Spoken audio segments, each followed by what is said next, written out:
Hello and welcome back my dear student. एक बार फिर से आपका स्वागत है हमारे YouTube channel smart study by Mohit पर।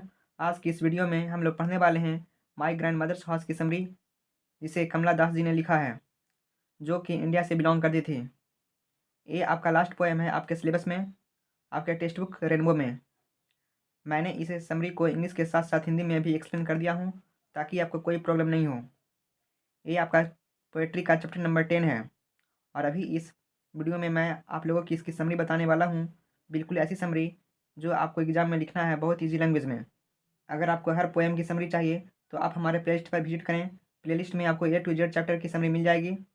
उस प्लेलिस्ट का लिंक मैं डिस्क्रिप्शन बॉक्स में डाल दूंगा, वहाँ से जाकर आप देख सकते हैं। चलिए इस वीडियो को शुरू करते हैं। उससे पहले आपसे एक रिक्वेस्ट है कि अगर आप अभी तक हमारे चैनल को सब्सक्राइब नहीं किए हैं तो प्लीज़ सब्सक्राइब कर दें, साथ ही बेल आइकन भी प्रेस कर दें, ताकि अगली वीडियो की नोटिफिकेशन आपको सबसे पहले मिल सके। आगे बढ़ते हैं उससे पहले हम आपको बता देना चाहते हैं कि हम समरी को कैसे लिखेंगे, क्योंकि बिना समरी को समझे हुए आप बढ़िया समरी नहीं लिख सकते हैं। हम हर चैप्टर की समरी को स्टार्ट करने से पहले यह बता देता हूँ कि हम समरी को कैसे how to write a summary. आपको किसी भी पोएम की समरी को लिखने के लिए आपको ये 3 स्टेप फॉलो करना पड़ेगा। Step 1, step 2, step 3। स्टेप 1 में आपको सबसे पहले एक ऑसम सा स्टार्ट देना है, एक शानदार शुरुआत देना है, जिसके लिए आपको एक पैराग्राफ लिखना है। स्टेप 2 में आपको समरी का बॉडी लिखना है, जिसके लिए आपको 2 से 3 पैराग्राफ लिखना है शॉर्ट में। स्टेप 3 में आपको समरी को कंक्लूड करना है, इसके लिए भी आपको एक पैराग्राफ लिखना है। यानी टोटल 4 से 5 पैराग्राफ में आप समरी को कंप्लीट कर सकते हैं इजली फॉर्म में। अब देखेंगे स्टेप 1 यानी पैराग्राफ 1 में स्टार्टिंग में कैसे लिखना है समरी को। Give an awesome start. सबसे पहले आपको एक शानदार सी शुरुआत कर देना है। वो कैसे करेंगे? Mention the poem and poet name. सबसे पहले आपको पोएम का नाम लिखना है, उसके बाद पोएट का नाम लिखना है। उसके बाद टाइप ऑफ द पोएम, वो पोएम किस टाइप का है वो मेंशन करना है। उसके बाद थीम ऑफ द पोएम, उस पोएम का मेन बिंदु क्या है, कौन सी बात की गई है, मेन चीज़ वो लिखना है। सपोज डैट मुझे माई ग्रैंड मदर्स हाउस की समरी लिखना है, तो सबसे पहले इस पोएम का नाम लिख देंगे। उसके बाद इसके पोएट कौन है, तो कमला दास। और ये किस टाइप का पोएम है, ये एक नोस्टैल्जिक पोएम है। आपको मैं इंट्रोडक्शन में बताऊंगा नोस्टैल्जिक का मतलब क्या होता है। उसके बाद थीम लिख देना इस पोएम का। स्टेप 2 देखेंगे अब। Now right the body of your summary. इसमें समरी आपको बॉडी लिखना है। टेक एटलीस्ट 2 और 3 पैराग्राफ इन शॉर्ट। कम से कम 2 से 3 पैराग्राफ में आपको लिखना है बॉडी को शॉर्ट फॉर्म में। स्टेप 3 में आपको समरी को कंक्लूड करना होता है आखिर में। यहाँ पर मालूम पड़ना चाहिए कि यहाँ पर समरी एंड होने वाला है।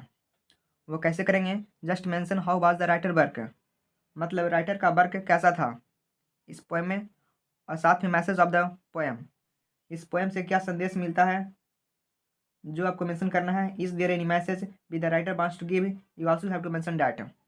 यानी आपको टोटल 4 पैराग्राफ लिखना है समरी के लिए।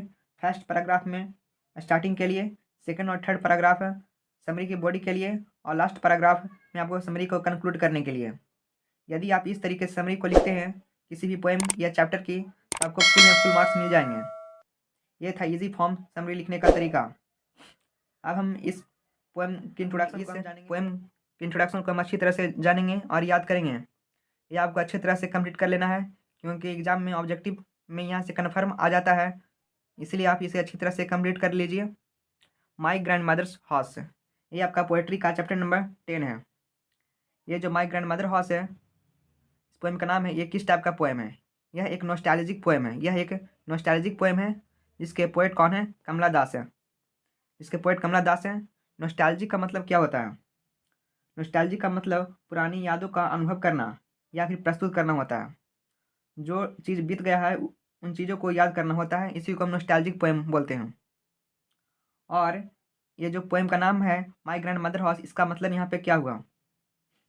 कमला दास एक्चुअल में पास्ट डे को याद करती है, जब उन्होंने अपनी बचपन के दिन को दादी माँ के साथ बिताया था, और शादी के बाद भी बचपन के दिनों को याद कर रही है। बाकी आगे आपको हम समरी में बताएंगे। तो यहाँ पर कंप्लीट हो गया। माई ग्रैंड मदर्स हाउस एक किस टाइप का पोएम है? यह एक नॉस्टैल्जिक पोएम है, जिसके पोएट कौन है? कमला दास जी हैं। इनका जन्म कब हुआ? 1934 में हुआ था। इनका जन्म 1934 में हुआ। कहाँ? केरला में हुआ था, जो कि इंडिया से बिलोंग करती थी, बिलोंग्स टू इंडिया। और उनका निधन कब हुआ? 2009 में इनका निधन हो गया पुणे में। डेट इंपॉर्टेंट है, ये आप याद कर लें। और वो क्या थी? She was a great poet, वह एक महान कवित्री थी। शॉर्ट स्टोरी राइटर, लघु कथाकार थी। एंड नॉवलिस्ट, और उपन्यासकार भी थी। Short listed for Nobel prize for literature in 1984, मतलब उन्हें 1984 ईस्वी में साहित्य के लिए नोबेल पुरस्कार की संक्षिप्त सूची में शामिल किया गया था। लिटरेचर के लिए उन्हें नोबेल प्राइज़ दिया गया था 1984। डेट इंपॉर्टेंट है, और क्या मिला वो इंपॉर्टेंट है। नोबेल प्राइज़ मिला था। उन्हें क्या जाना जाता है? Known for sexual adventure in her writing, मतलब कि अपने लेखन में यौन रोमांच के लिए जानी जाती है। सेक्सुअल एडवेंचर के लिए जानी जाती है अपने राइटिंग में। उनका ऑटोबायोग्राफी का नाम क्या था? My story. ये इंपॉर्टेंट है। उनकी ऑटोबायोग्राफी का नाम क्या है? माई स्टोरी, जो कि ओरिजिनली रिटन था मलयालम में, क्योंकि वो केरला से बिलोंग करती थी। तो केरला का लैंग्वेज क्या है? मलयालम। ये ओरिजिनली मलयालम में लिखा गया था, फिर बाद में इसे इंग्लिश में ट्रांसलेट किया गया। अब उनके द्वारा कुछ इंपॉर्टेंट बुक्स का नाम है, जो कि आपको याद कर लेना है अच्छे से। एग्जाम में आपको बुक का नाम आ जाएगा और राइटर का नाम पूछेगा, इसलिए आप इसे अच्छी तरह से कंप्लीट कर। इन 5 बुक का नाम याद कर लेना है, जो कि कमला दास जी के द्वारा लिखा गया है। साथ में पब्लिकेशन भी दिया हुआ है। पब्लिकेशन उतना इंपॉर्टेंट नहीं है, लेकिन बुक का नाम आपको कन्फर्म याद कर लेना है। फर्स्ट बुक का नाम क्या है? Summer in Calcutta. First book का नाम क्या है? समर इन कलकत्ता, जो 1963 में आया, पब्लिश हुआ। उसके बाद सेकंड बुक का नाम क्या है? साइरन्स, जो कि 1964 में आया। थर्ड बुक का नाम क्या है? द डिसेंट्स, जो 1967 में आया। फोर्थ बुक का नाम क्या है? Only saint no how to sing, जो 1996 में पब्लिश हुआ। फिफ्थ बुक का नाम क्या है? यस अल्लाह, जो कि 2001 में आया। इन 5 बुक का नाम आपको याद कर लेना है। Summer in Calcutta, sirens, the descendants, यहाँ पर ए है, the descendants, only saint no how to sing, yes Allah. Now we will see theme of this poem. इस कविता का विषय वस्तु क्या है? The central idea of the poem is the longing for the poet's happy day in the past and the degree of present days, मतलब कविता का केंद्रीय विचार अतीत में कवित्री के सुखद दिनों की लालसा और वर्तमान दिनों की उदासी के बारे में इस पोएम में वर्णन किया गया है। शॉर्टली इस इंट्रोडक्शन को एक बार फिर से रिकैप कर लेते हैं जल्दी से। माई ग्रैंड मदर्स हाउस इस पोएम का नाम है। ये किस टाइप का पोएम है? यह एक नोस्टैल्जिक पोएम है। नोस्टैल्जिक का मतलब क्या होता है? पुराने दिनों का अनुभव करना या याद करना। जिसके पोएट कौन है? कमला दास। उनका जन्म 1934 में हुआ केरला में, जो कि इंडिया से बिलोंग करती थी। इनका निधन 2009 ईस्वी में हुआ पुणे में। वो क्या थी? She was a great poet, short story writer and A novelist थी। उनको क्या मिला? Nobel prize for literature in 1984। Next point, known for sexual adventure के लिए उन्हें जाना जाता है अपनी राइटिंग में। बायोग्राफी का नाम माई स्टोरी था, जो कि ओरिजिनली मलयालम में लिखा गया था, फिर इसे इंग्लिश में ट्रांसलेट किया गया। और उनके द्वारा कुछ बुक का नाम in Calcutta, sirens, the descendants, only saint no how to sing, yes Allah. Now finally we will see summary of this poem, my grand mother's house. My grand mother's house, ये आपका पोएट्री का चैप्टर नंबर 10 है। ये आपका last poem है आपके text book rainbow का। आपको बिल्कुल एग्जाम में ऐसे ही लिखना है इस समरी को। आपको पारा 1 पारा 2 नहीं लिखना है। आपको यहाँ से यहाँ तक, यहाँ से यहाँ तक लिखना है। पारा 1 पारा 2 इसलिए यहाँ पर नोट किया है ताकि आपको देखने और समझने में ईजी लगे। अब फाइनली अब इस पोएम की समरी को हम देखेंगे। फर्स्ट पारा देखिए। My grand mother's house is an emotional poem written by Kamala Das. ये जो आपका पोएम का नाम है माई ग्रैंड मदर्स हाउस, यह एक इमोशनल पोएम है, भावनात्मक कविता है, जो कि कमला दास जी के द्वारा लिखा गया है। She was an Indian poet, वह एक भारतीय कवित्री है।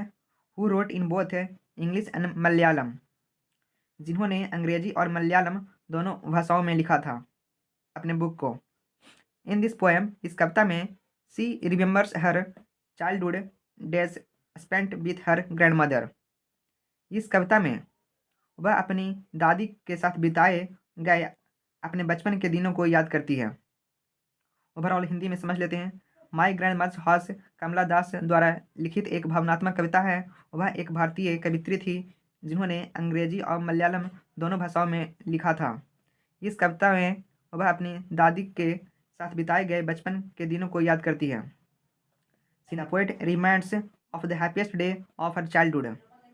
कवित्री अपने बचपन के सबसे सुखद दिनों को याद करती है। Which he elapsed with her grand mother. Elapsed मतलब स्पेंड, जो टाइम उन्होंने बिताया, जो उन्होंने अपनी दादी के साथ बिताया था। The poet was deeply attached to her grand mother. ये जो कवित्री थी कमला दास जी ने, वह अपनी दादी से उनका बहुत गहरा लगाव था। Who was very caring and affectionate to her, जो बहुत देखभाल करने वाली और प्यार करने वाली थी। ओवरऑल हिंदी में समझ लेते हैं। कवि अपने बचपन के सबसे सुखद दिनों को याद करती है जो उन्होंने अपनी दादी के साथ बिताया था। कवित्री को अपनी दादी से बहुत गहरा लगाव था, जो बहुत ही देखभाल करने वाली थी और प्यार करने वाली थी। Next paragraph 3। बट नाउ, लेकिन अब, she has to leave another place. उसे दूसरी जगह रहना पड़ता है कवित्री को, क्योंकि अब उनका शादी हो गया, इसलिए वह दूसरी जगह जाकर रहने लगी थी। The old woman is no more now. अब उनकी बूढ़ी माँ अब नहीं रही थी, उनका निधन हो चुका है, इसीलिए उन दिनों को याद कर रही है, बचपन के दिनों का। The certain house is in dark and gloomy without grand mother. जहाँ उनकी दादी रहती थी वो घर अब अंधेरापन और उदासी जैसा अब हो गया है। The poet often longs to visit there. कवित्री अक्सर वहाँ जाने के लिए तरसती है। The poet is sad now. कवित्री बहुत उदास है, दुखी है, क्योंकि she has to knock strangers door for that piece of love. कवित्री इसलिए बहुत दुखी है क्योंकि अब उन्हें उस प्यार के लिए अजनबियों का दरवाज़ा खटखटाना पड़ता है।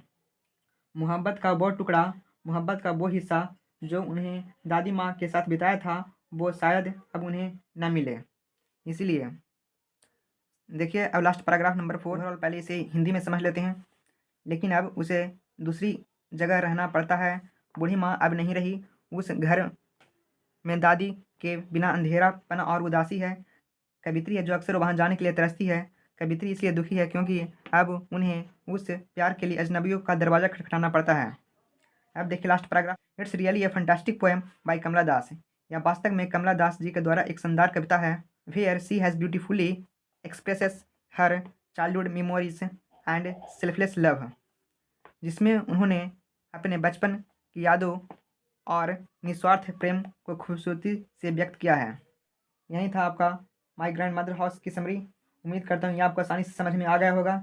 यदि आपका कोई प्रश्न है तो इस वीडियो के कमेंट सेक्शन में पूछ सकते हैं।